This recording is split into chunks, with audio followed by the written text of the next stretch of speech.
Est-ce que les surdoués ont plus de troubles psychologiques que les autres? Est-ce que les personnes dotées d'un très haut quotient intellectuel sont plus susceptibles de faire face à des troubles psychologiques, par exemple de l'anxiété, une faible estime d'eux-mêmes, des troubles du comportement, des troubles d'inattention, d'hyperactivité, que les personnes ayant un QI plus dans la norme, un QI moyen? C'est ce qu'on va voir aujourd'hui. Je vais vous décrypter l'actu du jour en psychologie à partir d'un thread de Franck Ramu qui relate une étude qui cherche à discuter cette corrélation entre haut potentiel intellectuel et troubles psy. Alors Franck Ramu, pour donner un petit peu de contexte, c'est un chercheur en neurosciences, un chercheur en psychologie qui est très spécialiste et influent dans les domaines des apprentissages, de l'intelligence et plein de sujets connexes. Il faut savoir que ce sujet, qui a l'air d'une apparente banalité, je dis ça pour ceux qui ne sont pas dans le landerneau de la psychologie, donc corrélation entre haut potentiel intellectuel et troubles psy, est une incroyable controverse dans le milieu. Les gens s'invectivent, se déchirent sur ce sujet, et donc là on va avoir Franck Ramu qui va étayer sa thèse qui est non. Il n'y a pas de corrélation, le haut potentiel intellectuel est même un facteur protecteur face aux troubles psychologiques. Donc que nous dit le père Ramu? Il nous dit: nouvelle étude sur les relations entre haut quotient intellectuel et troubles psychologiques chez les adolescents dans une grande population représentative flamande. Plus de 3000 sujets, c'est vrai que c'est quand même assez énorme. Les résultats confirment les nôtres, vont dans le sens de sa thèse. Les ados à haut quotient intellectuel ont une meilleure estime d'eux-mêmes, ont moins de troubles du comportement, moins de symptômes d'hyperactivité et inattention, pas plus de troubles émotionnels et d'inquiétude que les ados à QI normal. Alors, il faut savoir, pour vous donner aussi un petit peu de précision, pourquoi cette controverse dans le milieu de la psychologie. En fait, depuis quelques années, a percé dans les médias mainstream pas mal de personnes qui arrivent avec des hypothèses qui font ce lien-là, des gens qui ont une pratique autour des populations d'enfants, d'adolescents ou même d'adultes, et qui ont développé tout un discours autour d'une difficulté de mal-être et qui interroge le fait que peut-être c'est parce que vous êtes haut potentiel que vous vivez des échecs ou que vous êtes un peu pas à votre place dans votre environnement scolaire ou professionnel, avec des offres de services, de bilan, d'accompagnement, etc. Et puis donc il y a toute une partie des professionnels qui sont spécialisés dans ce sujet, qui s'appuient sur un état de l'art qui pourrait dire le contraire, et c'est ce qu'on voit aussi avec cette étude que nous rapporte Franck Ramu, et qui trouve que c'est une pratique un peu borderline, et qui est notamment articulée autour de plusieurs biais. On va le voir. Alors on poursuit son trait. Intéressant, seuls 20% des ados à haut quotient intellectuel avaient été officiellement labellisés haut quotient intellectuel. Et quand on regarde uniquement ces 20% qui avaient été testés avant les tests faits pour les besoins de l'étude, on remarque que cette sous-population des hauts potentiels intellectuels, très minoritaire, avait une estime de soi plus faible, plus de troubles émotionnels, plus de symptômes d'hyperactivité et d'inattention que les ados à QI normal. Donc sur l'ensemble des gens qui ont un haut potentiel, ils ont plutôt moins de troubles. Par contre, pour ceux qui avaient été par ailleurs diagnostiqués auparavant, ils en ont plus que la moyenne. Donc ces résultats confirment, nous dit Franck Ramu, que la plupart des personnes à haut quotient intellectuel ne passent pas de tests et ne sont pas labellisées, que les personnes à haut quotient intellectuel qui passent des tests le font pour de bonnes raisons. C'est vrai que c'est plutôt rassurant de se dire que les personnes qui ont un bilan QI qui s'avère être au-dessus de 130, on va revenir un petit peu sur les définitions du haut potentiel, parce que ça fait partie de la controverse, ceux-là avaient étaient venus en bilan, non pas juste pour le plaisir de la performance et savoir leur QI, mais parce qu'ils rencontraient des troubles, ce qui induit peut-être un biais de sélection qui a amené un grand nombre de professionnels à faire le lien entre le haut potentiel et les troubles. Mais voilà, ils ont peut-être subi une sorte de biais de sélection par rapport à la population à laquelle ils étaient confrontés, qui n'est pas représentative de la population des hauts quotients intellectuels, comme on le voit dans cette étude.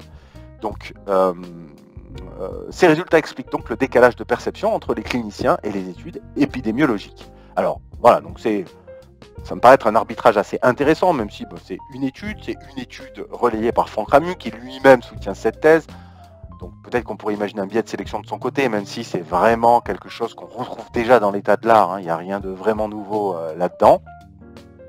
Mais qu'est-ce qui amène autant de violence et de controverses sur ce sujet? En fait, les partisans de la thèse de Ramu, qui est plutôt la thèse qu'on retrouve dans le corpus scientifique, dénoncent le fait que les psychologues et autres personnes qui ont percé dans le mainstream, notamment dans les médias mainstream, avec cette thèse de au potentiel plus de difficultés, jouent consciemment ou non sur des descriptions un peu floues du fonctionnement des hauts potentiels dans lesquels tout le monde peut se retrouver.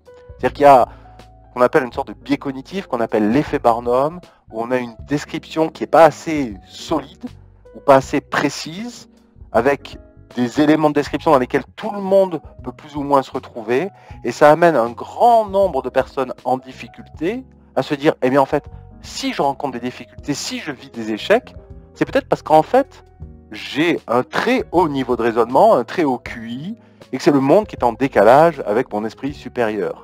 Et donc il y a une sorte de bénéfice secondaire à se reconnaître dans cette description qui permet d'avoir une sorte de narratif qui permet de renverser un peu des échecs et des difficultés en une sorte de supériorité un peu narcissique. Et donc la critique qu'émettent beaucoup de professionnels, dont Franck Ramu, c'est de dire que voilà, il y a une sorte d'approche un peu floue qui amène beaucoup de personnes à se fourvoyer en se reconnaissant dans ces descriptions, en allant faire des bilans qui sont des prestations proposées par un grand nombre de professionnels qui véhiculent ces représentations-là. Alors, pourquoi un flou? Parce qu'en fait, je vais vous montrer un test de QI, alors un test d'intelligence, c'est un qu'on a publié il y a quelques années. En fait, quand on récolte des données dans une population, nous c'est ce qu'on fait tout le temps, donc moi je travaille dans une maison d'édition qui est aussi un centre de R&D en psychologie où on recueille pas mal de données et des données sur plein de populations. Alors quand on va chercher des données sur l'intelligence, mais c'est aussi le cas dans la plupart des recueils de données, on retrouve souvent cette distribution de la population. C'est-à-dire qu'en fait, il y a beaucoup de gens, donc c'est vrai pour la personnalité, pour le QI, pour plein de choses, il y a beaucoup de gens qui se retrouvent autour de la moyenne, ensemble. C'est ce qu'on appelle la norme. Et en fait, en plus, on s'écarte du score moyen, au moins on va retrouver d'effectifs. Comment on calcule, comment on présente des scores? C'est quoi le QI? En fait, c'est simplement on dit que la moyenne, elle vaut arbitrairement 100, et chaque écart type, donc c'est une distance technique à cette moyenne, vaut 15. Et donc quand on se retrouve à partir de 2 écarts types, c'est là où on a le score de 130, il reste plus que 2 et quelques % de la population qui a un score égal ou plus élevé. Et c'est à partir de ce seuil, donc c'est très technique, 2 écarts types, ce qui équivaut à 130 en notre QI, et bien c'est là qu'on est au potentiel.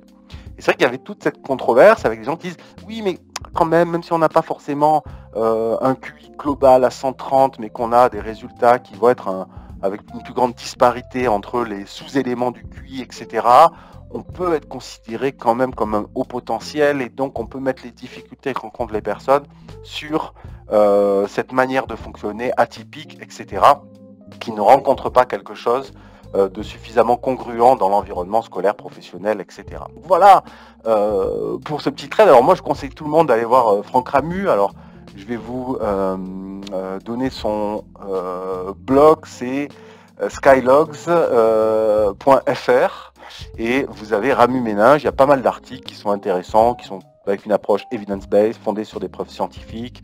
On est vraiment dans le domaine de la neuropsychologie, c'est super intéressant. Et puis je vais vous mettre aussi en description l'étude qui est, en plus je crois que c'est dans un média qui est en open access, en accès libre. Vous pouvez aller voir cette étude sur une population flamande. Alors Franck Ramu, pour vous donner un peu le pédigré, c'est quand même quelqu'un qui s'est attaqué frontalement en France il y a pas mal d'années au milieu psychanalytique, donc, et qui même maintenant avec cette controverse-là s'attaque à d'autres psychologues, entre guillemets, se positionne face à d'autres psychologues non psychanalytiques, donc voilà, beaucoup d'ennemis, beaucoup d'honneur, j'imagine, pour Franck Ramu, qui aime le débat, mais qui est intéressant, c'est-à-dire quand on regarde un peu ses écrits et même ses posts et ses réactions sur les réseaux sociaux, c'est quand même toujours articulé sur le fond, même si voilà, on peut sentir que c'est quelqu'un qui aime bien cliver et qui aime bien se positionner de manière tranchée dans des débats. Voilà, je vous retrouve très rapidement pour d'autres actions en psychologie. À très bientôt.